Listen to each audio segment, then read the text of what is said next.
नवरात्रियों के शुभागमन पर मां भगवती का स्वागत करते हुए मां भगवती के पावन चरण कमलों में अपने आप को समर्पित करते श्रद्धा संयुक्त, प्रेम संयुक्त भागवत भक्त वृंद परमात्मा की असीम महान महती दयाद्र करुणाद्र कृपा, जिसके परिणाम स्वरूप हमें आज ये सौभाग्य मिल रहा है कि हम अपने आप को जग जननी जगत माता मां भगवती के चरणारविंदों में अपने आप को समर्पित कर सके। ये भगवान की अति विशिष्ट कृपा है। इस कृपा का आइए हम पूरा लाभ उठाएं। मां भगवती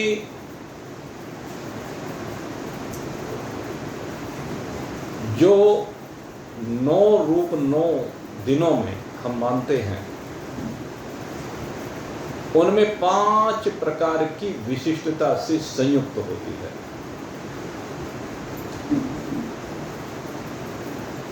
और ये 5 प्रकार की जो विशिष्टता है, एक विशिष्टता सबसे पहली वह है ज्ञान स्वरूपता। 2 प्रकार के ज्ञान, एक लौकिक ज्ञान जो व्यवहारिक जगत की आवश्यकता है, और एक पारमार्थिक ज्ञान है जिस ज्ञान के द्वारा ये व्यवहारिक जगत हमारे जीवन को महका देता है। ये व्यवहारिक जगत जिस आध्यात्मिक ज्ञान की शक्ति से प्रकाशित होकर के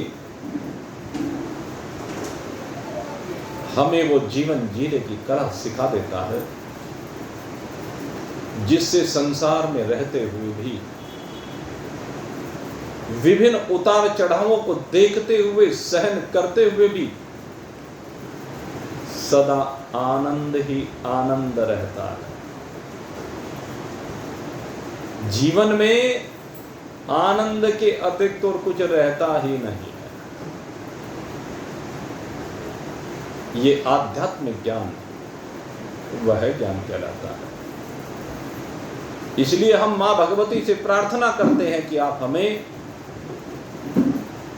वह शक्ति प्रदान करें जिससे हम इस जीवन को सुखमय बना सकें। जीवन को सुखमय तो सब बनाना चाहते हैं, कोई दुख में जीना नहीं चाहता, लेकिन जी रहे हैं। प्रकृति परमात्मा हमें कहीं दुख नहीं परोसता, लेकिन हम उनकी संरचना में, उनके कार्यों में जब अपना हस्तक्षेप करते हैं, जब उनको हम अपने हिसाब से मोल्ड करते हैं, तब हमारे जीवन में प्रतिकूलताएं आती हैं। और उन प्रतिकूलताओं के कारण से इस जीव को दुख का अनुभव होता है, चाहे वह शरीर में हो, चाहे वह मन में हो।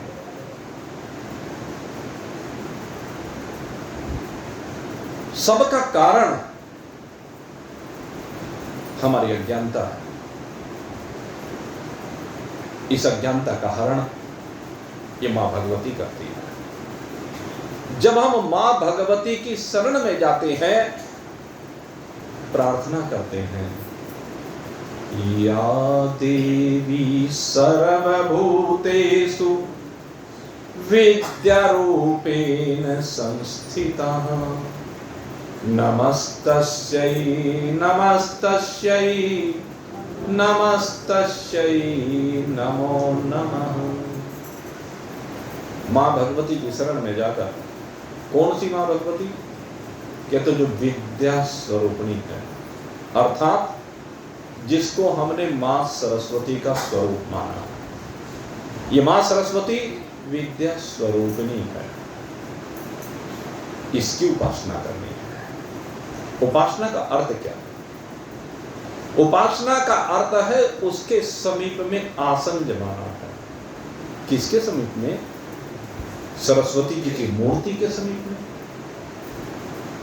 अच्छी बात है, लेकिन सबसे बड़ी बात है उस विद्या के समीप में आसन जमाना, उस विद्या के निकट जाना, क्योंकि विद्या ही है जो हमें दुख से बाहर लेकर आएगी।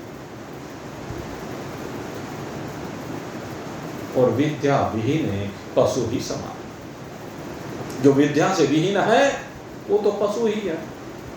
इस संसार में पशु की भांति जीवन को जीता है और पशु की भांति मर करके चला जाता है, लेकिन बुद्धि तेषाम् अधिको विशेषः। लेकिन भगवान कहते हैं, मनुष्य इस शरीर को प्राप्त करके मैंने तुझे बुद्धि विशेष रूप से अधिक दी है, इसलिए तू समीप में आ मेरे, और मेरे समीप में आकर के उस विद्या को प्राप्त कर जिसके द्वारा तू जीवन जीने की कला सीख जाएगा, जिसके द्वारा इस घर गृहस्थी में रहने की कला को सीख जाएगा, जिसके द्वारा तू व्यापार करने की कला को सीख जाएगा, जिसके द्वारा तू समाज में रहने की कला को सीख जाएगा, जिसके द्वारा तू भोजन करने की कला को सीख जाएगा, वस्त्र पहनने की कला को सीख जाएगा, चलने की कला को सीख जाएगा, सारी कलाएं सीख जाएगा। लेकिन कब? जब तू मेरे निकट आएगा। अन्यथा तो परिवारों में जब हम देखते हैं पाशविक आचरण ही है, सर्वत्र जहां भी देखते हैं विधि जानते ही नहीं, और विधि ना जानने के कारण ही भटकते फिरते हैं। अगर भटकाव से बाहर निकलना है तो विधि को जानना पड़ेगा और मां सरस्वती की शरण में आना पड़ेगा। मां भगवती की सबसे पहली शक्ति और सबसे श्रेष्ठतम शक्ति इसी को माना गया है। और इस शक्ति के बाद मां भगवती दूसरे रूप में हमारे सन्मुख आती है, या देवी सर्वभूतेषु द्रव्य रूपेण संस्थिता। भगवान ने जब यह सगुण साकार संसार की संरचना की तो सगुण साकार की संरचना करते हुए अपनी शक्ति को द्रव्यमयी शक्ति बनाई। इस संसार में द्रव्य के बिना किसी का कार्य नहीं चल सकता। जो भी कुछ होना है वो द्रव्य से ही होना है। ये शरीर भी द्रव्य रूपा है, ये संसार के जितने भी पदार्थ हैं वो सब द्रव्य ही है। आकाश, वायु, अग्नि, जल, पृथ्वी, ये पंच द्रव्य कहे गए, और ये पंच द्रव्य ही संगठित होकर के संपूर्ण संसार की संरचना करते हैं। इनके बिना किसी का कार्य नहीं चलता, सबके कार्य इन्हीं से चल सकते हैं। इसलिए इनकी सब लालसा करते हैं, घर में अधिक से अधिक संग्रह करना चाहते हैं। लेकिन भगवान कहते हैं तू अपरिग्रही से तात्पर्य है कि तू ऐसा बन जितनी तेरी आवश्यकता है केवल उसका संग्रह कर। उससे अधिक का अगर संग्रह करके तू रखता है तो दूसरे के हक को मारता है। यहीं पर विषमता आती है, तू समता से विषमता में चला जाता है, और जब तू विषमता में चला जाता है तो दूसरे का अहित करता है, और जब दूसरे का अहित करता है तो कर्म प्रधान विश्व कर राखा, जो जस करहि सो तस फल। सीधा सा नियम है कि जो जैसा कर्म करता है उसको फिर वैसा ही फल मिलता है। जब तूने दूसरे का अहित किया है तो दूसरे के अहित में तेरा अहित छिपा हुआ है, और दूसरे के हित में तेरा हित छिपा हुआ है। इसलिए मेरे मित्र, कभी भी किसके अहित के बारे में मत चिंतन कर। तुझे तो केवल हित के ऊपर चिंतन करना है, तुझे तो दूसरे का केवल हित करना है। और कैसे करना है? इस द्रव्य के उपयोग की कला को समझना। ये जो लक्ष्मी रूप में तुझे सब कुछ मिला, ये द्रव्य क्या है? ये लक्ष्मी रूप है, माता लक्ष्मी का रूप है। लेकिन आप चिंतन करें, माता लक्ष्मी भगवान श्री हरिनारायण के चरणों की सेवा करती है। ये लक्ष्मी किस लिए है? कहते हैं सेवा करने के लिए। लक्ष्मी भोग की वस्तु नहीं है, लक्ष्मी उपयोग की वस्तु है, लक्ष्मी सेवा की वस्तु है, क्योंकि लक्ष्मी जी सदा सेवा ही करती है। तो जो लक्ष्मी आपको मिली है, उस लक्ष्मी के द्वारा आपको सेवा करना है। जो द्रव्य आपको मिला है उसके द्वारा सेवा करनी है। परिवार की तो सेवा करनी है, पति पत्नी भाई बंधु कुटुंब कबीला संतान माता पिता, इन सब की सेवा तो होनी ही है। मित्रों की सेवा होनी चाहिए, रिश्तेदारों की सेवा भी होनी चाहिए, लेकिन सबसे बड़ी बात है दीन दुखियों की सेवा होनी चाहिए। समाज में जो भी पीड़ित वर्ग है उसकी सेवा होनी चाहिए, चाहे वह प्राणी किसी भी योनि में क्यों ना हो। न केवल मनुष्यों की बात की गई है, हमारे यहाँ तो जर्रे जर्रे में भगवान की झांकी देखी गई, कण कण में परमात्मा को देखा गया है। नामदेव बड़े दिव्य संत, और वो एक बार की घटना आती है नामदेव जी के जीवन की। संत नामदेव एक बार बैठे हुए भगवान का भजन कर रहे थे, और भगवान का भजन करते करते अचानक क्या हुआ, उनकी जो झोपड़ी थी उसमें आग लग गई। अब झोपड़ी में जब आग लगी तो झोपड़ी में आग के लगने पर उनकी धर्मपत्नी दौड़ी दौड़ी आई, और दौड़ी दौड़ी आकर के उन्होंने कहा, भगत जी झोपड़ी में आग लग गई, जो सामान बच सकता है बचा लो। और भगत जी कहते हैं, आहा, आज मेरे परमात्मा अग्नि का स्वरूप धारण करके आज सारे कूड़े कचरे को भस्म करने के लिए आए हैं।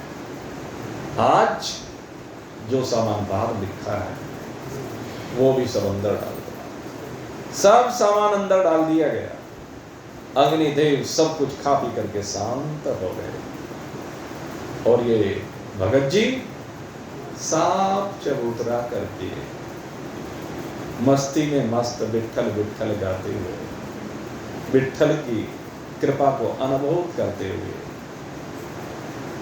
एक तारा बजा रहे हैं, अपनी मस्ती में मस्त हैं। पूरे मर्द वही जो हर हाल में खुश है, ये वही है जो हर हाल में खुश है।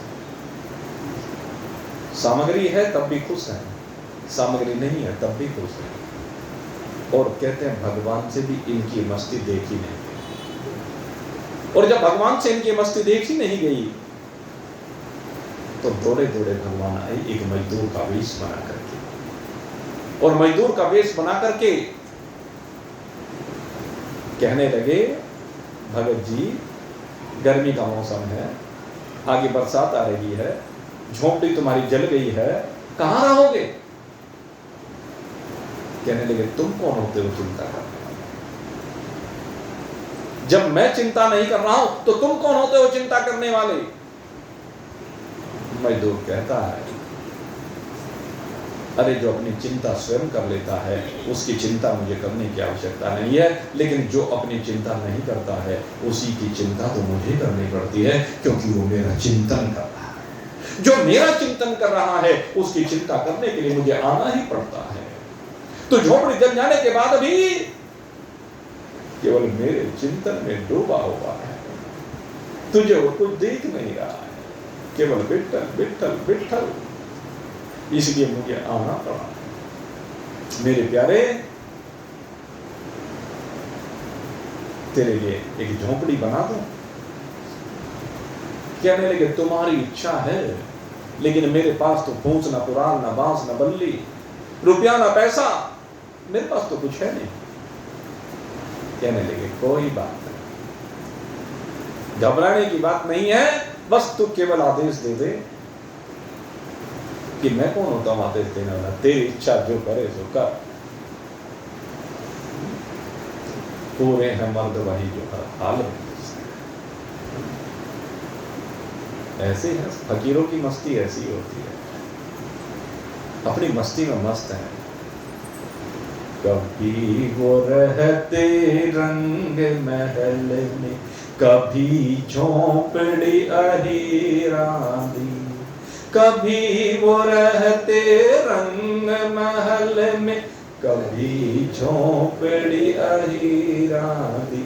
वाह वाह रे मौज फकीरानी, वाह वाह रे मौज फकीरानी। इन फकीरों की मस्ती ऐसी होती है, झोंपड़ी रहने को मिली झोंपड़ी में रह लिए, महल रहने को मिले महल में रह लिए, और कुछ नहीं मिला तो आकाश के नीचे खुली छत के नीचे अपनी मस्ती में मस्त है सुखदेव जी,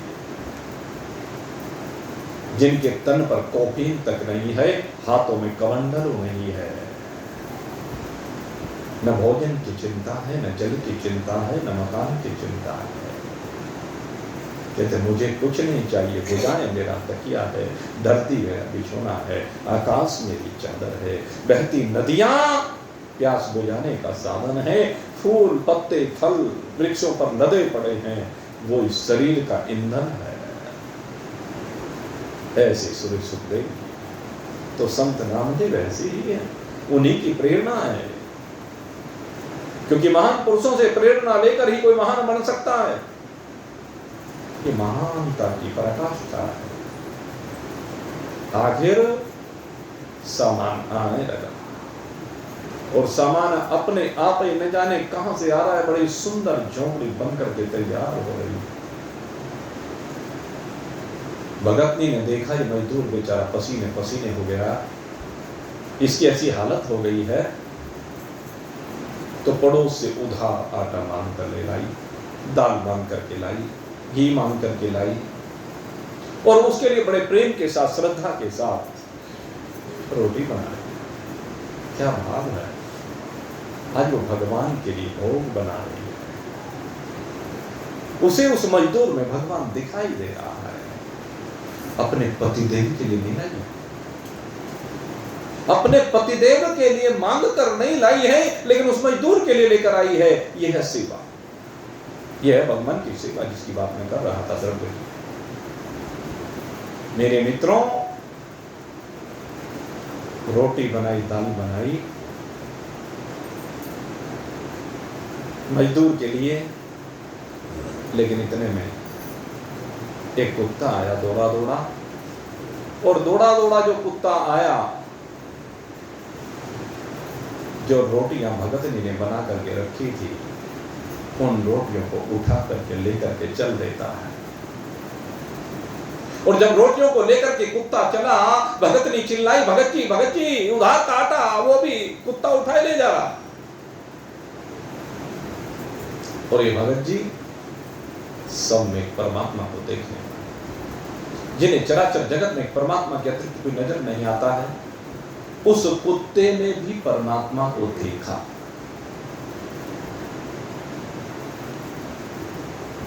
यही तो भगवान गीता में कहते हैं, इसे कहते हैं तत्वदर्शी, जो कुत्ते ने भी परमात्मा को देखे। दाल का कटोरा उठाया और पीछे पीछे तोड़ लिए। नाक रूखी कैसे खाओगे, संग दाल भी लेते जाओ। तूने सकल बना रखी है आज स्वान की, मुझे गोदड़ी उड़ाई इंसान की, क्यों रूप अपना मुझसे छिपा रहे हो? आज ये रूप मुझसे छिपा रहे हो? अरे जलवे जलवे में है झांकी भगवान की, किसी सूझ वाली आंख में पहचान की। नामदेव ने बनाई रोटी, कुत्ते ने उठाई, संग दाल का कटोरा लिए जा रहे। नात रूखी तो न खाओ, संग दाल भी ले जाओ, क्यों रूप अपना मुझसे छिपा रहे। तूने शकल बनाई आज श्वान की, और मुझे गोदड़ी उड़ाई इंसान की। जर्रे जर्रे में है झांकी भगवान की, किसी सूझ वाली आंख ने पहचान की। ये आंख नामदेव के पास है। ये भगवान भोलेनाथ की तीसरी आंख है। ये जो त्रिनेत्रधारी भगवान शंकर है ना, उनका तीसरा नेत्र है, जिसके द्वारा हमें चराचर जगत एक परमात्मा का स्वरूप दिखाई देता है। झोपड़ी बन करके तैयार हुई, अड़ोसी पड़ोसी सब देखने के लिए आए, कहने लगे अरे नामदेव कितनी सुंदर झोपड़ी बनी है, ये जो कारीगर है इससे तेरी कुछ मित्रता है क्या? कहने लगे हाँ, बड़ी पक्की मित्रता है, हर समय की मित्रता है।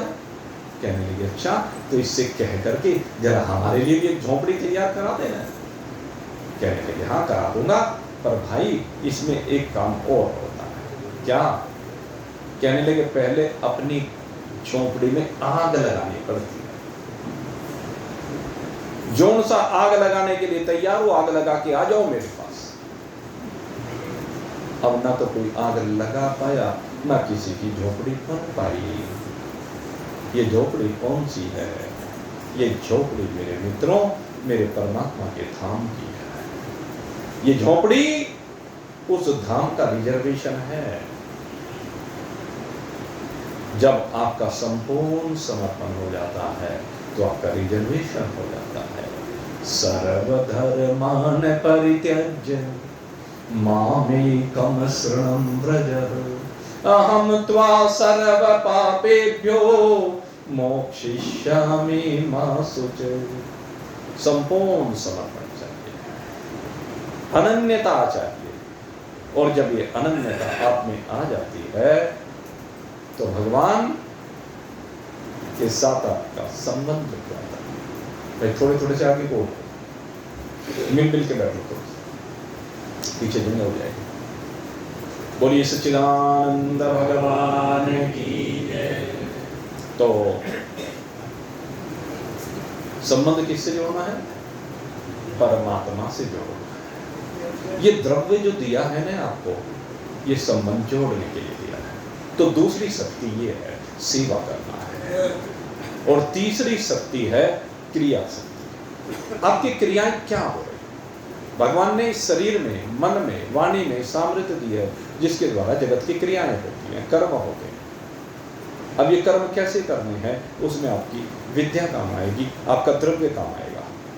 विद्या आपके मस्तिष्क को प्रेरित करेगी, और द्रव्य आपके तन का सहारा लेकर के क्रियाओं में रत होंगे। इसलिए इस क्रिया शक्ति को करने के लिए आप इन दोनों की शरण में जाएं। ये क्रिया शक्ति माँ भगवती का तीसरा स्वरूप है, जिसे हम माँ गौरी कहते हैं। और कहते हैं जब आपकी क्रियाएं शास्त्रोक्त हो जाए, शुभ हो जाए, और आपकी क्रियाएं मैं कहूं क्रिया में अक्रिया हो जाए। असली बात यह है, कर्म करते हुए भी अकर्मी हो जाएं, तो जो आपकी विद्या है वो तेजस्वी हो जाएगी, ज्योतिर्मय हो जाएगी, प्रकाशक हो जाएगी। हम रोज सबसे पहले मंत्र बोलते हैं, तेजस्विनाम, कहते हैं इसमें तेजस्विनाम। आप क्या हो? तेजस्वी हो। ओम सहना भवतु सहनौ भुनक्तु सह वीर्यं करवावहि तेजस्विनावधीतमस्तु। तेजस्विनावधीतमस्तु। धी बुद्धि, आपकी बुद्धि तेजस्वी हो। आपका प्रेम जब होगा तो वो तेजस्वी हो जाएगी आपकी बुद्धि, आपकी विद्या तेजस्वी हो जाएगी, आपका प्रकाश सर्वत्र फैल जाएगा, क्योंकि आप ही हैं जो सारे जगत को प्रकाशित करते हैं। और फिर उससे क्या होगा? कहते मां सावित्री गायत्री की शक्ति आपके अंदर आ जाएगी। और फिर पांचवी शक्ति की बात की, मां भगवती की पांचवी शक्ति, जिसको कहते हैं प्राण शक्ति। ये प्राण शक्ति तो हम सबके पास है, उस प्राणों से तो जीवन चल रहा है। नहीं, जीवन नहीं चल रहा है। अगर जीवन चल रहा हो तो मरण ना हो।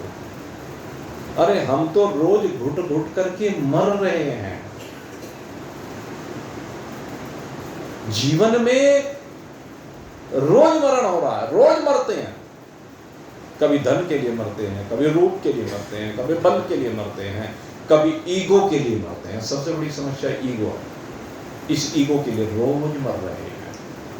ये ईगो हमें रोज मार रही है। कहते जाइए, प्राण प्रदान करने वाली माँ भगवती की सबसे श्रेष्ठतम शक्ति के शरण। माँ भगवती की सबसे श्रेष्ठतम शक्ति है। अगर इसकी शरण में आप जाएंगे तो आपको प्राण मिल जाएंगे। और कौन से प्राण मिल जाएंगे कि उस प्राण के मिलने के बाद फिर कभी मरना होगा ही नहीं। आप मृत्यु मुखात प्रमोच्यते, मृत्यु के मुंह से बाहर निकल आएंगे। जैसी कथा आएगी इसमें, आखिर में सुनाएंगे इस कथा। किस प्रकार से आप जानते हैं, सत्यवान को उसकी धर्मपत्नी सावित्री मृत्यु के मुख से वापस ले आई। तो ये प्राण शक्ति ऐसी है जो आपको मृत्यु के मुख से बाहर ले आती है। और ये कौन है? ये है भगवान श्री कृष्ण की अर्धांगिनी शक्ति माँ राधिके रानी। ये राधिके रानी संजीवनी शक्ति है, प्राण शक्ति है। भगवान भोलेनाथ मृत्युंजय है, जिन्होंने मृत्यु पर विजय प्राप्त की है इस शक्ति को प्राप्त करके, इसलिए वो मृत्युंजय कहते। तो ये शक्ति हमारे पास होनी चाहिए। ये जीवन जो मिला है इसी शक्ति को प्राप्त करने के लिए मिला है। मेरे मित्रों, ये जो भगवती की 5 शक्ति हैं, जरा चिंतन कीजिए इन 5 के ऊपर और देखिए इनके बिना क्या जीवन की संभावना है। इनके बिना आपका जीवन चल सकता है क्या? लेकिन मेरे मित्रों, इस जीवन को चलाना है। चलाना है तो इन शक्तियों को लाना पड़ेगा, और इन शक्तियों को लाना है तो माँ भगवती की तरफ जाना पड़ेगा। उसकी उपासना करनी ही पड़ेगी। अगर उसकी उपासना नहीं करोगे तो ये शक्ति आएगी नहीं, और फिर क्या होगा? रोज मरोगे, रोज जियोगे। अनंत कोटि जन्मों से यही तो चल रहा है, कल्प कल्पांतर युग युगांतर से यही तो हो रहा है। करोड़ों अरबों बार न जाने किस किस शरीर में बैठ करके यात्रा कर चुके हो। क्या यात्राएं करके अभी थके नहीं हो? क्या संसार में घूम घूम करके अभी थके नहीं हो? कभी कुत्ते की योनि में, कभी मक्खी मच्छर की योनि में, कभी मछली की योनि में, कभी शेर की योनि में, कभी मनुष्य की योनि में, कभी चींटी की योनि में, कभी देव की योनि में, कभी यहां से लेकर के प्रजापति तक की योनियों में जा चुके हो। पता है क्या आपको? नीचे असुरों की योनि में भी जा चुके हो। लेकिन ये यात्रा समाप्त नहीं हुई। क्यों समाप्त नहीं हुई? क्योंकि ये यात्रा इस प्रकार से समाप्त हो ही नहीं सकती। इस यात्रा को अगर समाप्त करना है तो मेरे मित्रों, आपको शरण में आना पड़ेगा। क्योंकि जब तक शरण में नहीं आते हैं तब तक ये यात्रा पर्यवसान को प्राप्त नहीं हो सकती। भटकाव रहेगा, अटकाव रहेगा, ककरीले पथरीले रास्ते रहेंगे, प्रतिकूलताएं रहेंगी, दुख रहेगी, पीड़ा रहेगी, कष्ट रहेगा। इनसे अगर बाहर निकलना चाहते हैं, सब निकलना चाहते, कोई ऐसा नहीं है जो निकलना ना चाहता हो। आप में है कोई ऐसा जो इन कष्टों से बाहर ना निकलना चाहता हो? हाथ उठा लो। अच्छा, कोई अगर ये जो कष्टों से बाहर ना निकलना चाहता। अच्छा, जो कष्टों से बाहर निकल करके सुखों को पाना चाहता है वो कौन कौन है? जरा एक बार हाथ उठाना। सब पाना चाहते ना? यही है सिद्धांत, यही है सत्यता, यही है यथार्थता। लेकिन अगर सुख को पाना चाहते हो तो सुख को पाने के साधन करने पड़ेंगे। जब तक आप साधन नहीं करोगे तो सुख कैसे मिलेगा? अगर यदि आप सोच रहे हैं कि दूसरे को कष्ट दे करके आपको सुख मिल जाएगा, नहीं मेरे मित्रों, यह संभव नहीं है, कदापि संभव नहीं है, किसी भी प्रकार से संभव नहीं है। दूसरे को दुख देने से आपको सुख मिलने वाला है ही नहीं। इसलिए मेरे मित्रों, आज जब आप भागवत भागीरथी की शरण में आ रहे हैं तो क्या करें? भागवत भागीरथी की शरण में आकर के कष्टों से मुक्त होना है ना। आगे आ जाइए, आप एक लाइन आगे लगा दीजिए।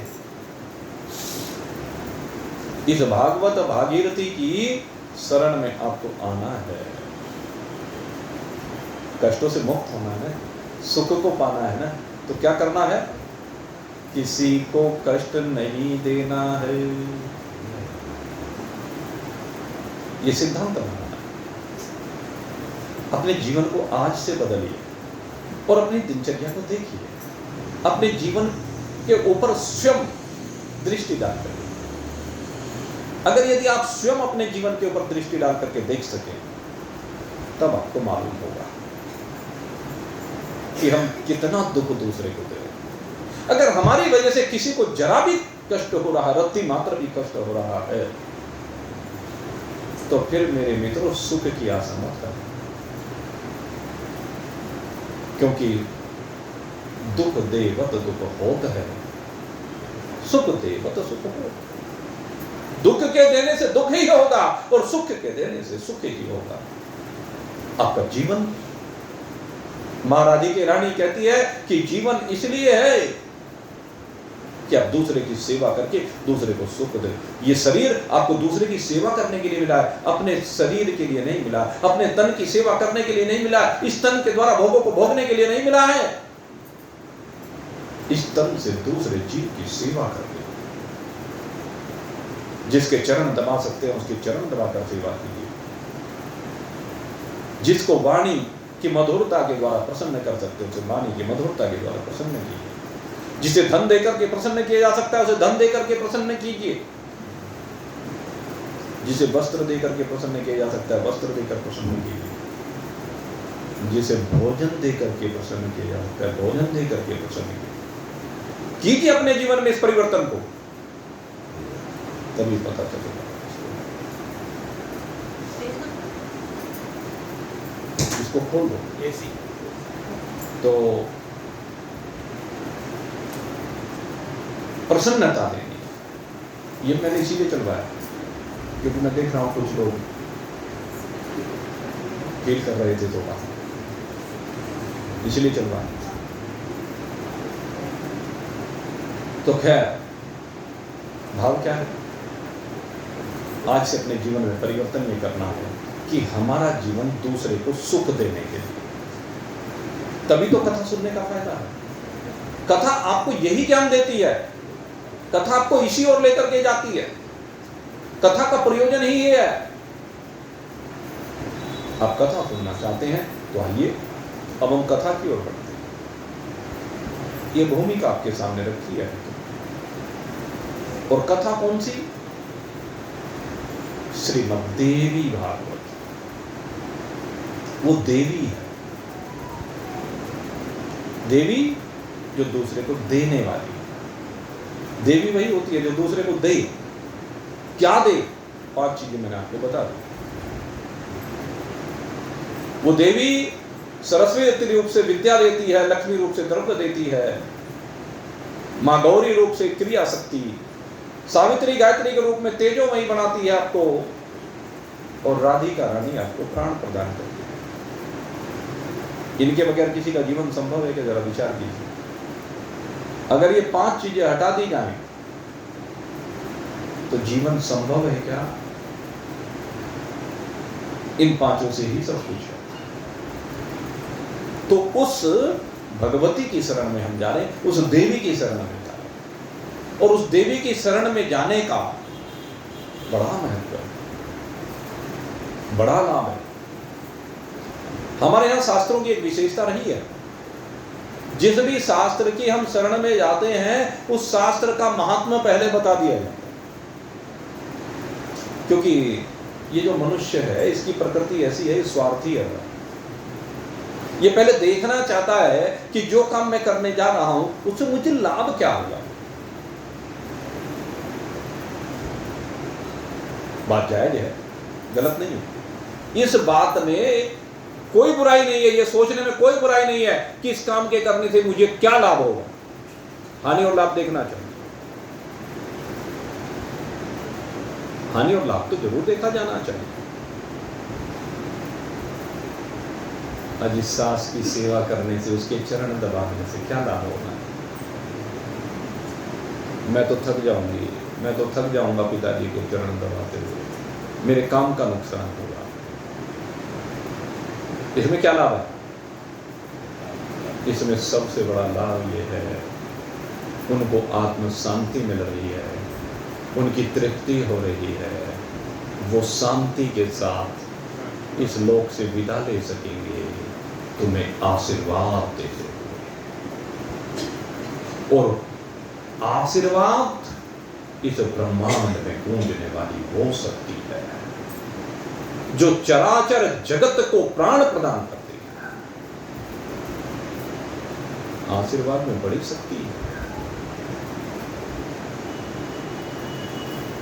कोई भी आपके सामने झुके, आपके चरण छुए, सोचिए आपके हाथ से स्वतः ही आशीर्वाद निकलते हैं, उसकी किरणें निकलती हैं। जब भी कोई नीचे झुकता है तो आपके मुख से स्वयं ही निकलेगा, सुखिर भव, आयुष्मान भव, चिरंजीवी भव, पुत्रवान भव, लक्ष्मीवान भव। निकलता है कि नहीं?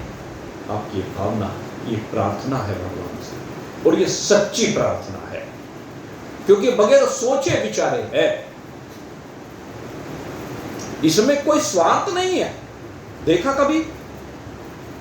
जब कोई झुकता है तो पहले उसने देखा क्या कि अब मुझे ये आशीर्वाद मिलेगा? देने वाला भी नहीं सोचता है, समय पर जो भगवान निकलवा दे और वह आशीर्वाद फलीभूत होता है। वो आशीर्वाद इस ब्रह्मांड में गूंजता है, भगवान तक पहुंचता है। और भगवान तो सीधे बात कहते हैं, ये यथा माम प्रपद्यन्ते तांस तथैव भजाम्यहम्। कहने जो मुझको जिस प्रकार से भजता है, अर्थात मुझसे जो भी कुछ चाहता है, मैं उसके लिए वैसा ही बन करके आ जाता हूँ, उसकी वैसी ही कामना को पूर्ण कर देता हूँ। जाकी रही भावना जैसी प्रभु मूर्त तिन देखा ही तक। सीधा सा सूत्र है। तो मेरे मित्रों, देखना चाहिए। लाभ ये है, हमारे पास दृष्टि हो तभी तो पता चलेगा कि लाभ हो रहा है कि नहीं हो रहा। अब देखे कैसे?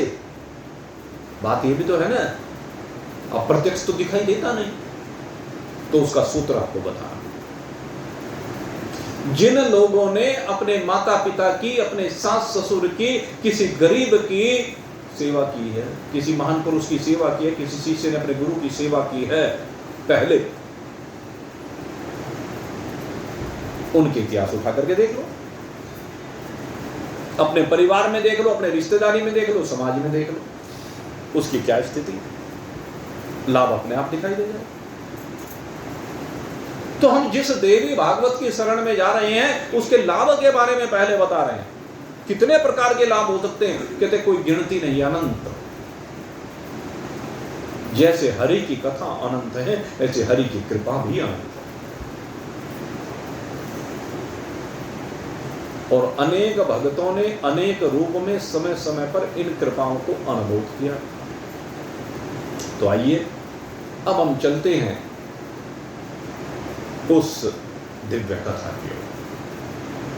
देवी भागवत नाम पुराणम पुरुषोत्तमम, त्रिलोक्य जननी साक्षात् गीयते यत्र शाश्वती। ये माँ भगवती का गीत है, ये माँ भगवती की उपासना है, पुराणों में श्रेष्ठतम है। अष्टादश पुराणानाम मध्ये सर्वोत्तम पर देवी भागवतम नामः धर्म कामार्थ मोक्ष। कहते जीवन के चार पुरुषार्थ, ये चारों पुरुषार्थ को देने वाली, धर्म अर्थ काम मोक्ष, सब कुछ को प्रदान करने वाली। और इन्हीं को पाने के लिए सोना का भी 88,000 ऋषि एकत्रित हुए। कहाँ? नैमिषारण्य की पवित्र पावन भूमि पर, जहां पर भगवान वेदव्यास जी के शिष्य श्री सूत जी महाराज विराजमान है। उनकी शरण में ये गए हैं और उनसे जाकर के प्रार्थना की कि प्रभु कलयुग आ गया है, इस कलयुग में इन जीवों की अनेक कामनाएं हैं, उन कामनाओं की सिद्धि किस प्रकार से संभव है, हम ये जानना चाहते हैं। श्री सूत जी कहते हैं जो अगर यदि आपको कामनाओं की सिद्धि करनी है, वह चाहे धर्म को लेकर हो, अर्थ को लेकर हो, काम को लेकर हो, अथवा श्रेष्ठ मोक्ष को लेकर हो, देवी भागवत नाम एक पुराण है जिसका नाम देवी भागवत है। वो चारों चीजें देने वाला है, इसलिए इस कलयुग में इसकी शरण में जाना चाहिए। इस प्रकार से जब सूत जी ने कहा तो सोनक आदि ऋषि कहते हैं प्रभु हम जाना चाहते हैं इस देवी भागवत की शरण में, आप इसके संदर्भ में बताइए। तो सबसे पहले मंगलाचरण किया गया है। मंगलाचरण के साथ इस सिर मध्य देवी भागवत कथा का प्रारंभ किया गया है। आइए वो मंगलाचरण जहां से प्रारंभ हो रहा है वो आपके सन्मुख रखते हुए इस कथा का शुभारंभ करते हैं। मां भगवती के चरणारविंदों में कोटि से नमन करते हुए और इस भावना के साथ कि हे मातेश्वरी, जहां तक बात धर्म अर्थ काम की है वह तो यथासंभव आप सबको प्रदान कर रही है, लेकिन जिस व्यासपीठ पर हम बैठे हैं, इस व्यासपीठ पर बैठने का सौभाग्य जिनकी कृपा से हमें मिला है वो हमारे गुरुदेव परम श्रद्धेय श्री श्री 1008 श्रीमद परमहंस परिव्राजकाचार्य ब्रह्मनिष्ठ ब्रह्मश्रोत्रिय ब्रह्मलीन स्वामी विशुद्धानंद जी महाराज, उनकी कृपा से इस गद्दी पर बैठे हैं।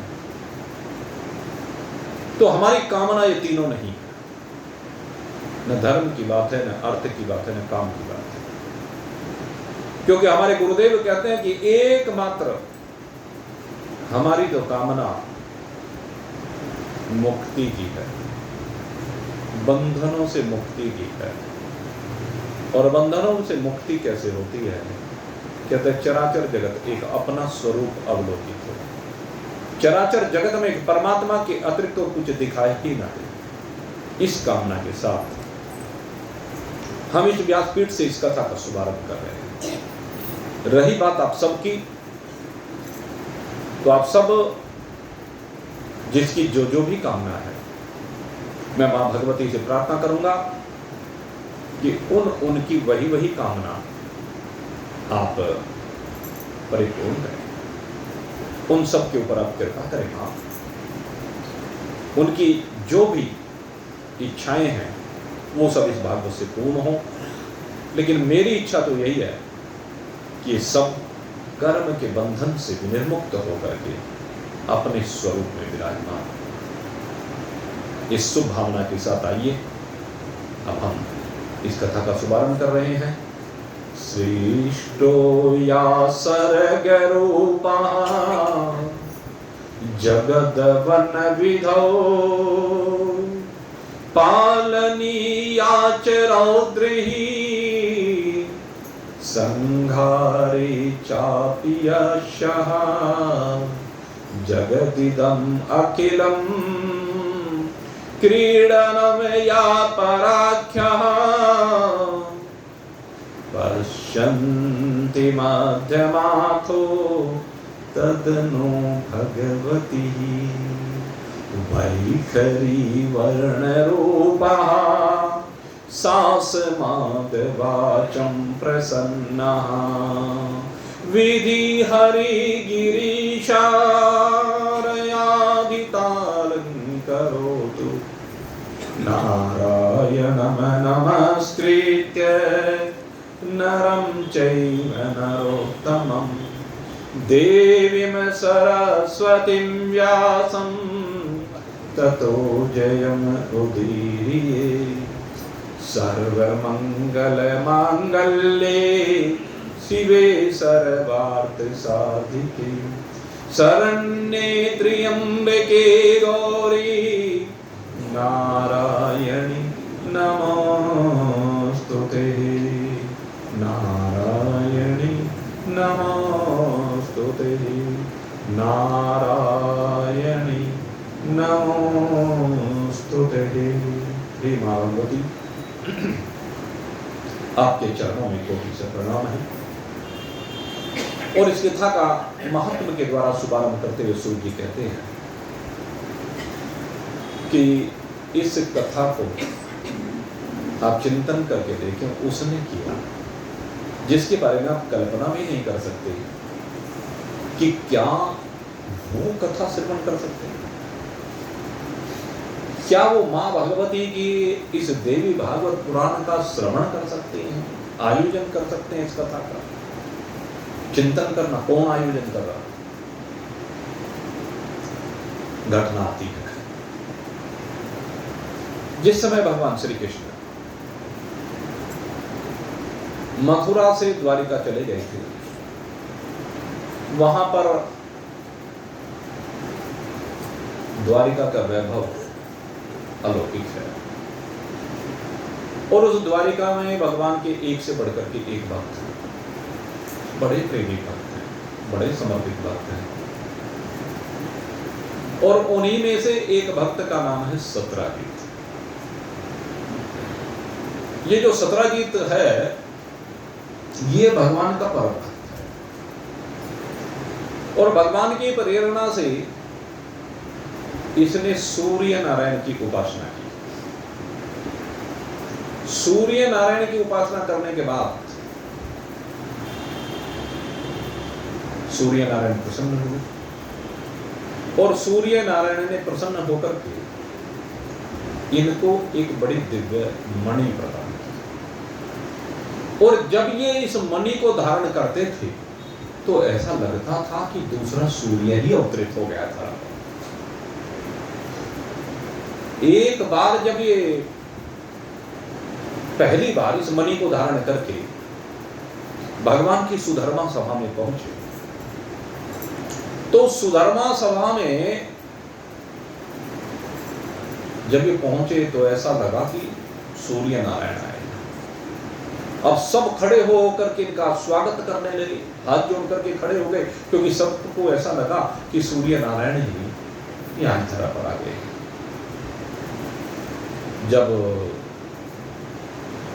ऐसा सबने अनुभव किया तो दौड़े दौड़े कुछ लोग भगवान श्री कृष्ण के पास गए। उस समय भगवान श्री कृष्ण सभा में नहीं थे और दौड़े दौड़े भगवान श्री कृष्ण के पास जाकर के कहा कि हे प्रभु, आइए, आज आपकी सभा में सूर्य नारायण आए हैं। भगवान श्री कृष्ण अंतर्यामी हो तो सब जानते हैं, कहने लगे चलो कोई बात नहीं। अब वो वहां पर पहुंचे, जाकर के अपने सिंहासन पर विराजमान हुए। उन्होंने पूछा कहाँ है सूर्य नारायण? कहने लगे ये। कहने लगे तो तुम्हारे साथी हैं। कि कौन? सत्राजीत जी। सूर्य नारायण को प्रसन्न करके इन्होंने स्यवंतक मणि प्राप्त की है। इस स्यवंतक मणि का प्रकाश ऐसा है जैसे कि सूर्य का प्रकाश हो। सत्राजीत यादव ने भगवान को प्रणाम किया और कुछ समय की बात है कि वो जब सभा में आया करता था, उस मणि की विशेषता थी, कहते कि प्रतिदिन 1.25 मन सोना वो मणि दिया करती थी। ये मणि एक देवी ही है। वो क्या देती है? 1.25 मन सोना। देवी देखो हमें क्या नहीं देती, कितना देती है, अनंत भंडार। देवी वायुदेव को प्रेरित करके हमें रोज कितनी ऑक्सीजन प्रदान करती है, कभी हिसाब लगाया था। सूर्य नारायण को प्रेरणा देकर के, उसको शक्ति देकर के कितना प्रकाश रोज हमें दे रही है, कितना ऊष्मा हमें दे रही है, कभी सोचा? ये वरुण देव को प्रेरित करके कितना जल अब तक हमें दे चुकी है, हमें रहने के लिए कितनी भूमि दे चुकी है, आकाश को प्रेरित करके कितना शब्द दे चुकी है। चिंतन न जाने क्या क्या दे दिया और कितना दे दिया, कोई गणना नहीं है। लेकिन हम अनुभव नहीं करते, जो हमें चीज थोड़े से प्रयास के बिना मिल जाती है तो उसकी वैल्यू नहीं पता। भगवान ने बहुत कुछ दिया है, मां भगवती ने बहुत कुछ दिया है। तो ये देवी और देवताओं की विशेषता है, वो सदा हमें देते रहते हैं क्योंकि वो देने वाले हैं। उन्होंने सदा दिया है। बहन का बैठने का इंतजाम करो, वो सदा देते रहते हैं, उनकी विशेषता ही यही है। तो ये स्यमंतक मणि भी रोज 1.25 मन सोना देती है। अब वो 1.25 मन सोना देती तो अब सत्रजीत करे क्या 1.25 मन सोने का रोज? अब बात यह है। तो एक दिन वैसे चर्चा हो रही थी, चर्चा होते होते भगवान ने कह दिया, भाई जब तेरे से इसका उपयोग नहीं हो रहा है, इतना सोना तो उपयोग नहीं कर सकता है, तो एक काम कर, इसे राजकोष में जमा करा दे, राजा के पास जमा करा दे। और फिर भाई राजकाज के तो इतने काम हैं, 1.25 मन सोने का भी कुछ पता नहीं लगेगा कहां गया। बहुत प्रगति होगी राज्य की। लेकिन उसने कुछ हाँ की ना की, इससे सीधा समझ में आ गया कि उसकी देने की इच्छा नहीं है, कोई बात नहीं। तो धीरे धीरे ऐसी चक्र चलता रहा। और एक दिन की घटना है, इस सत्राजीत यादव का एक भाई है जिसका नाम है प्रसेन। वो प्रसेन एक दिन उस मणि को धारण करके जंगल में शिकार करने के लिए चला गया था शिकार करने के लिए, उल्टा शिकार हो गया। अब जब उल्टा शिकार हो गया, शेर ने मार दिया और शेर ने मार करके उससे वो मणि छीन ली। उसके बाद उस शेर से एक कहते हैं वो आया रीछ, उसका युद्ध हो गया। और दोनों के बीच जो युद्ध हुआ, उस युद्ध के बाद उस रीछ ने उस शेर को मार दिया और शेर से वो मणि उसने छीन ली। अब शेर से वो मणि छीन करके वो गुफा में चला गया रीछ।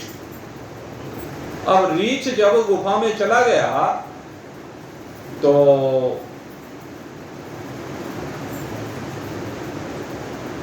अब प्रसेन वापस नहीं लौटा। प्रसेन जब वापस नहीं लौटा तो सत्रजीत जो यादव है वो आपस में चर्चा करने लगा कि भगवान ने मणि लेने के लिए कहा था, अब मैंने जब दी नहीं तो उन्होंने गड़बड़ कर दी और उन्होंने प्रसेन को मार करके वो मणि अपने पास ले लिया। अब ये चर्चा अब समाज में फैलने लगी कि भगवान श्री कृष्ण को मणि चाहिए थी और उसी मणि को उन्होंने जब उसने नहीं दी तो दूसरे तरीके से ले ली। इस समय पर सब भूल गए। ये वही द्वारिकावासी जो पहले मथुरावासी हुआ करते थे। आज इनकी समझ में ये नहीं आ रहा है कि कैसे मथुरा से इस वीरान द्वारिका में लाकर के सोने के महलों में इनको बसाया। वो मणि कितना सोना देती है? 2.25 वो। और वे जितने भी वहां पर लेकर आए थे मथुरा के वासियों को, सबके घर सोने के बने हुए थे। द्वारिका और लंका 2 ही ऐसी नगरी हुई है आज तक जिनमें सब घर सोने के बने हुए थे, हीरे मोती जवाहरात जड़े हुए थे। और किसने बनाए थे? वो उन मथुरा वासियों ने बनाए थे क्या? सब एहसान भूल जाते हैं। किस प्रकार से जरासंध से रक्षा की, अनेक असुरों से रक्षा की है। भगवान ने सब भूल गए कि तुम्हारा जो जीवन है वो भगवान का दिया हुआ है। इस बात को भूल जाते हैं। इसे कहते हैं एहसान फरामोश। यही तो है, पूर्व में किए हुए उपकार को भूल जाना, यही संसार का विधान, हम भी भूल जाते हैं। इस मानव की प्रकृति ऐसी बनाई है, ये सब किए धीरे पर 1 मिनट में पानी फेर देता है। 100 कार्य अच्छे कर रखे हैं, 100 एहसान कर रखे हैं, लेकिन एक कार्य को अगर यदि मना कर दिया गया, उसी में हम ये नहीं देखेंगे इसकी व्यवस्था हो सकती है, असमर्थता हो सकती है, कोई कारण हो सकता है, लेकिन हमें दूसरे से कोई लेना देना है। उसका क्या कारण है, हमें कोई लेना देना नहीं, हमारा काम क्यों नहीं है। तो इन द्वारका वासियों की भी यही बात हो गई, आज भगवान के विरुद्ध को। अब जब ये चर्चा हुई, दूतों ने आकर के, क्योंकि गुप्तचर छोड़े हुए होते थे, अब गुप्तचर ने आकर के भगवान को सूचना दी कि इस समय ये चर्चा है। जैसे भगवान श्री राम को सूचना दी थी कि धोबी ऐसे कह रहा था सीता जी के बारे में, ऐसे भगवान श्री कृष्ण को आकर के कहा, और जैसे भगवान श्री कृष्ण ने सुना, कहेंगे कोई बात। ये चतुर्थी का दिन था जब भगवान को मणि की चोरी का आरोप उसने लगाया था, इसलिए चतुर्थी के चंद्रमा को देखते नहीं, कुछ ऐसी कहावत है। खैर, कौन से महीने की है वो? भाद्र मास की चतुर्थी है, तो उसको देखते नहीं है चंद्रमा को। खैर, अब भगवान ने पता किया भाई क्या क्या हुआ, कैसे हुआ। कहने प्रसेन लेकर गया था जंगल, तो भगवान प्रसेन को ढूंढने के लिए चले, तो एक जगह पर अक्ष विक्ष सौ मिला, वस्त्रों से पहचान की कि हाँ ये प्रसेन था। वहीं देखा तो ऐसा लगा कि शायद किसी शेर ने उसे खाया हुआ है, मारा हुआ। तो फिर देखा कि शेर के पंजों के निशान थे, उन निशान के सारे भगवान आगे बढ़ने लगे साथियों के साथ।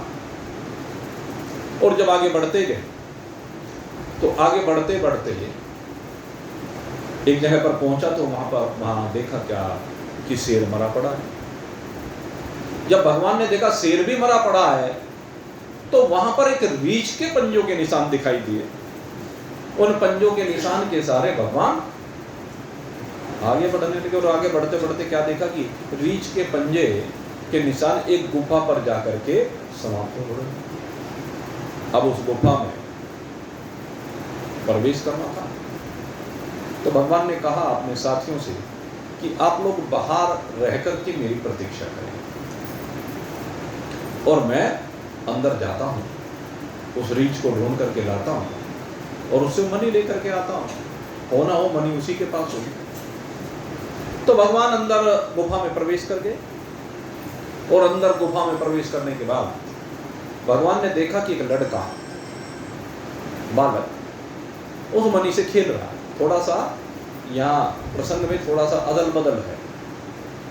जो आप श्रीमद् भागवत में इस कथा को सुनते हैं, तो वहाँ लड़की की बात आती है, यहाँ लड़के की बात है। और उसके पीछे मैं आपको बताऊं कई घटनाएं ऐसी मिलेंगी, क्योंकि ये जो श्रीमद् देवी भागवत है और श्रीमद् भागवत है, दोनों पुराणों में कुछ कथाएं कॉमन हैं, लेकिन उनमें कथांतर है, और उस कथांतर का कारण है कल्प भेद। दोनों कथाएं अलग अलग कल्प की हैं। श्रीमद् भागवत कथा ब्रह्म कल्प की है, और ये कथा पाद्म कल्प की। इस कारण से कथाओं में अंतर मिलेगा। आगे भी कई कथा ऐसी हैं, सुखदेव जी के चरित्र के बारे में तो बहुत अंतर मिलेगा, परीक्षित जी के बारे में भी अंतर आता है कथा में। खैर, तो यहां पर वो लड़का उस मणि से खेलता हुआ भगवान ने देखा, और जैसे ही भगवान ने लड़के को खेलते हुए देखा मणि से, तुरंत आगे बढ़े, और आगे बढ़ करके मणि उसके हाथ से छीननी चाहिए। और जैसे मणि छीननी चाहिए, तो वहां उस बच्चे का पालन करने वाली एक धाय थी, तो उस धाय की एकदम चीख निकली, और जैसे ही वो चीख निकली, तुरंत एक रीछ वहां पर प्रकट हो गया, अंदर से आया। उसने आकर देखा क्या कि भगवान कृष्ण उस बच्चे से मणि छीनने का प्रयास कर रहे हैं। तो तुरंत उसने आओ देखा न ताओ भगवान के साथ भिड़ गया, आक्रमण कर दिया भगवान के ऊपर। भगवान ने बच्चे को छोड़ा और रीछ से भिड़ गए। अब लगातार बड़ा भयंकर द्वंद्व युद्ध होता है और युद्ध होते होते कहते हैं कि 12 दिन जब बीत गए तो 12 दिन बीतने के बाद जो बाहर साथी खड़े हुए थे उन्होंने सोचा कि रीछ ने भगवान कृष्ण को खा लिया, अब भगवान कृष्ण वापस नहीं आएंगे, इसलिए डर करके।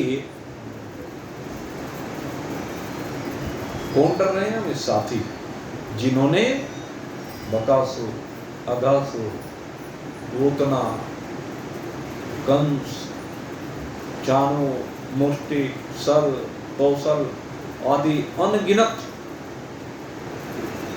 असुरों के बारे में सुना भी था और देखा भी था। ये भी भूल गए कि कैसे गोवर्धन को धारण कर लिया था। जो इतना शक्तिमान है वो एक रीछ से परास्त हो जाएगा क्या? उनकी बुद्धि वहां तक नहीं गई, डर गए। और 12 दिन के बाद वो वापस दौड़ गए और वापस दौड़ करके जाकर के देवकी और वसुदेव को समाचार दे दिया कि हे वसुदेव जी, ऐसे ऐसे घटना, और 12 दिन प्रतीक्षा करने के बाद हम तो वापस आ गए, अब हमें कुछ पता नहीं। अब वसुदेव जी बड़े परेशान हुए, माता देव की बड़ी परेशान हुई और दोनों रुद्र करने लगे। कहते दोनों रुद्र जब करने लगे, रुद्र करते करते बड़े शोक में डूबे हुए कि कैसे मैं अपने पुत्र को लेकर आऊं। कोई जाने के लिए तैयार नहीं, कोई बचाने के लिए तैयार नहीं, कोई उस ओर जाने के लिए तैयार नहीं। कई दिन बीत गए और जब शोक बढ़ता गया तो नारद मुनि का आगमन होता है। और जब नारद मुनि का आगमन हुआ, नारद मुनि ने वसुदेव जी को देखा और वसुदेव जी को देखकर कहने लगे, अरे वसुदेव जी क्या बात है? कहने लगे, मेरा बेटा ऐसे ऐसे गया था और लौटा नहीं। 18 दिन हो गए हैं, 18 दिन उसको गए हुए को हो गए हैं, लेकिन वो अभी तक लौट करके वापस नहीं आया है। मैं उसी के लिए शोक कर रहा हूं, उसके बिना क्या जीऊं मैं। नारद जी कहने लगे, घबराओ मत, तुम्हें उनके लिए शोक नहीं करना चाहिए। अरे वो तो अकेले है कि नहीं, शोक तो करना पड़ेगा, कुछ उपाय करना पड़ेगा। कहने उपाय करना चाहते कि हाँ।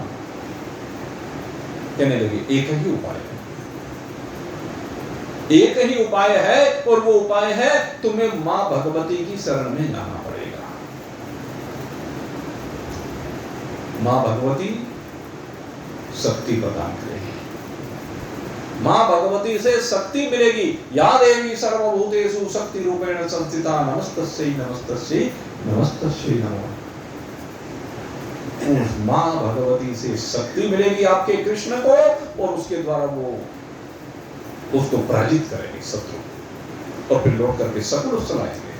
आप 9 दिन का नवाहन प्रायण कीजिए, श्रीमद् देवी भागवत की कथा कीजिए, मां भगवती की आराधना कीजिए, और इस देवी से तो आपका संबंध है, पारिवारिक संबंध है। कि मेरा क्या संबंध है? कहने भूल गए वसुदेव जी? अरे जो यशोदा की बेटी को तुम लेकर के आए थे,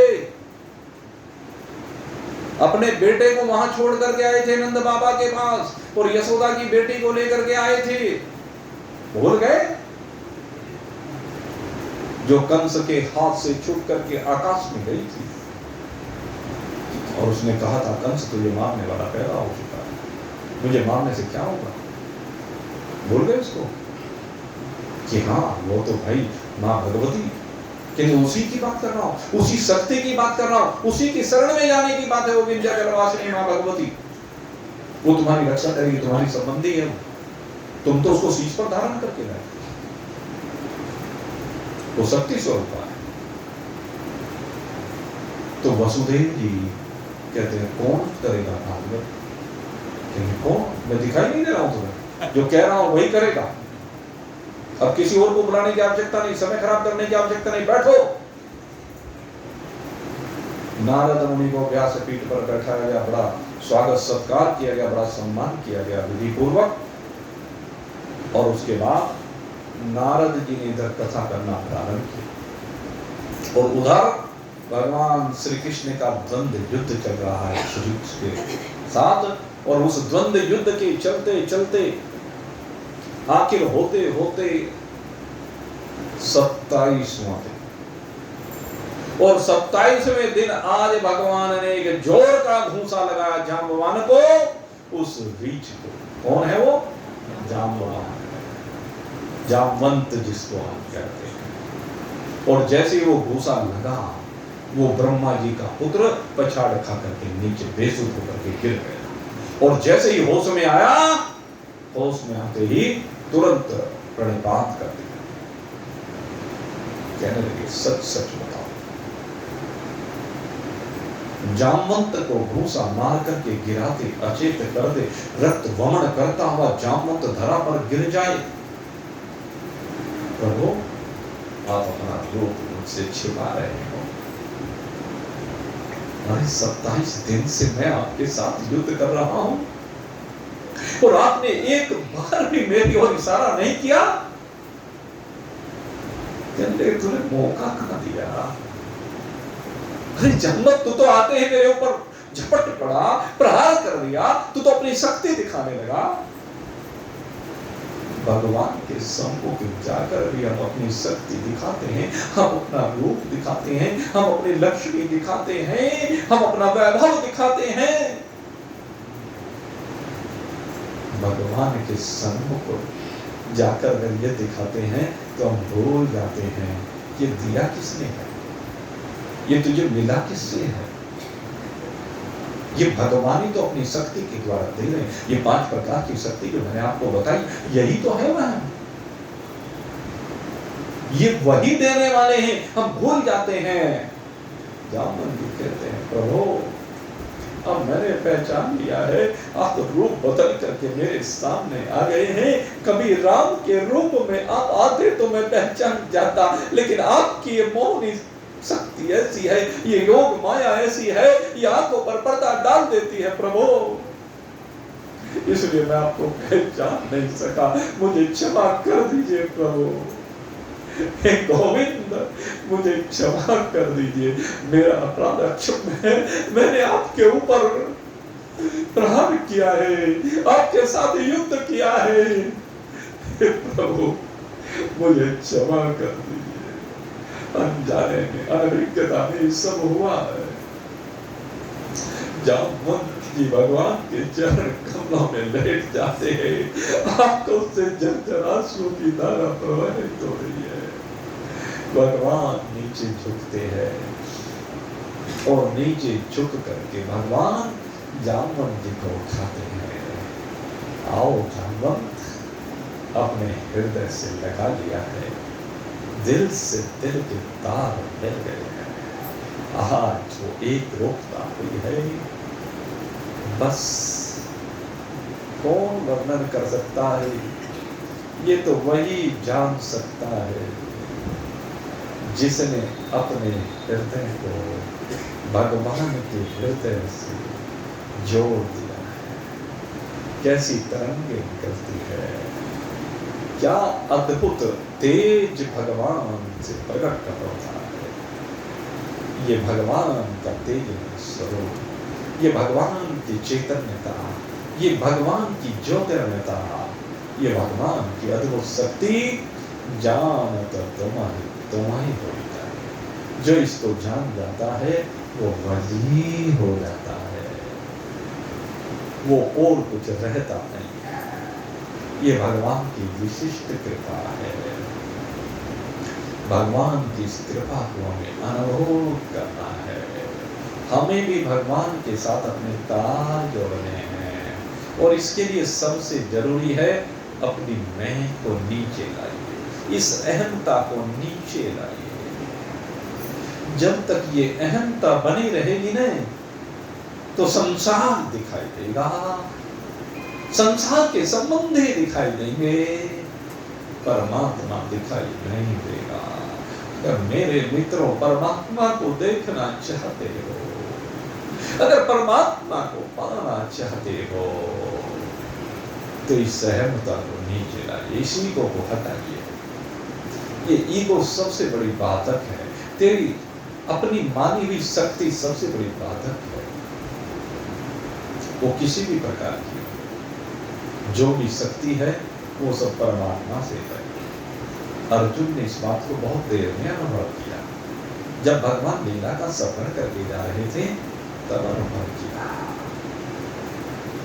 और तब उनको पता चला कि सारी शक्ति जब शक्तिहीन हो गए, भगवान ने गोपियों को सौंपा, लेकिन गोपियों को सौंपने के बाद अर्जुन उनकी रक्षा नहीं कर सके। वही गांडीव है, वही अर्जुन की बाण है, वही अर्जुन है, वही अर्जुन, वही बाण। भीमा ने लूट ली गोपियां, भीलों ने गोपियां लूट ली अर्जुन से, गांडीवधारी अर्जुन से। तो शक्ति का अनुभव हुआ कि शक्ति सारी कृष्ण की थी, वो चले गए धराधाम से, तो मेरे पास कहां शक्ति रही? तो इस बात को अनुभव करना। जामवंत आज अनुभव कर रहा है, उधर वसुदेव जी भागवत पाठ कर रहे हैं, भागवत का श्रवण कर रहे हैं, बार बार मां से प्रार्थना कर रहे हैं, बार बार मां को पुकार रहे हैं, बार बार नारद जी प्रेरित कर रहे हैं, ढाढ़स बता रहे हैं, आश्वासन दे रहे हैं। आज अंतिम दिन है, भागवत कथा का पर्यवसान हुआ है, लेकिन भागवत कथा का पर्यवसान होने के बाद भी भगवान कृष्ण अभी तक नहीं आए। अब करुण पुकार करते हैं वसुदेव जी मां भगवती की। जय जय हे जगदम्बे माता, जय जय हे जगदम्बे माता, द्वार तिहारे जो भी आता। जय जय हे जगदम्बे माता, द्वार तिहारे जो भी आता।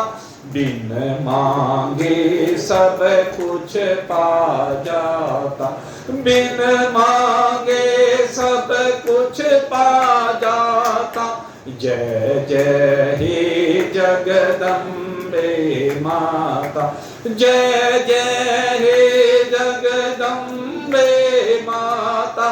तू चाहे तो जीवन दे दे, तू चाहे तो जीवन दे दे, तू चाहे तो जीवन ले ले। माँ तेरे हाथ में मेरे पुत्र का जीवन है, अब तू चाहे तो उसे बचा ले और तू चाहे तो उसका जीवन ले ले। मेरे पुत्र का जीवन मरण अब तेरे हाथ में है माँ। तू चाहे तो जीवन ले ले, तू चाहे तो जीवन दे दे। जन्म मरण सब हाथ में तेरे, हे सती हे माता। जय जय हे जगदम्बे माता, जय जय हे जगदम्बे माता। द्वार तिहारे जो भी आता। जय जय हे जगदम्बे माता, जय जय हे जगदम्बे माता। बिन मांगे सब कुछ पा जाता, बिन मांगे सब कुछ पा जाता। जय जय हे जगत। पापी हो या कोई पुजारी, पापी हो या कोई पुजारी, राजा हो या कोई भिखारी, पापी हो या कोई पुजारी, राजा हो या कोई भिखारी, फिर भी तूने जोड़ा सबसे। माँ बेटे का नाता, फिर भी तूने जोड़ा सबसे। माँ बेटे का नाता। जय जय हे जगदम्बे माता, जय जय हे जगदम्बे माता। द्वार तिहारे जो भी आता, बिन मांगे सब कुछ पा जाता। जय जय हे जगदम्बे माता, जय जय हे जगदम्बे माता, जय जय हे जगदम्बे माता। जब जब जिसने तुझको पुकारा, जब जब जिसने तुझको पुकारा, तूने दिया है बढ़ के सहारा। जब जब जिसने तुझको पुकारा, तूने दिया है बढ़ के सहारा। हर भूले राही को तेरा, हर भूले राही को तेरा, प्यार ही राह दिखाता।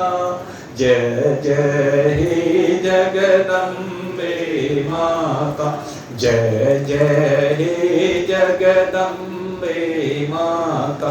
द्वार तिहारे जो भी आता, बिन मांगे सब कुछ पा जाता।